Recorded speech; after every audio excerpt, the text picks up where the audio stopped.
എത്ര തൊഴുതിട്ടും മതി വരുന്നില്ലല്ലോ അച്ഛ ഈ പൊന്നുമോൾക്ക്. മനമാകെ ആനന്ദം കൊണ്ടെന്റെ കണ്ണിലും കണ്ണുനീർ വന്നുവല്ലോ.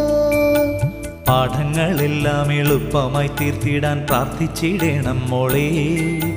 വ്യാധികളൊന്നും വരുത്തല്ലേ എന്നും നീ തൊഴുതു പറഞ്ഞിടണം. ഭക്തിയോടെന്നും ആ നാമങ്ങൾ ചൊല്ലിട്ട് പാദം വണങ്ങിടുമ്പോൾ ചിത്തശുദ്ധിയോടെ ജീവിക്കുവാനും അനുഗ്രഹമേകുമല്ലോ.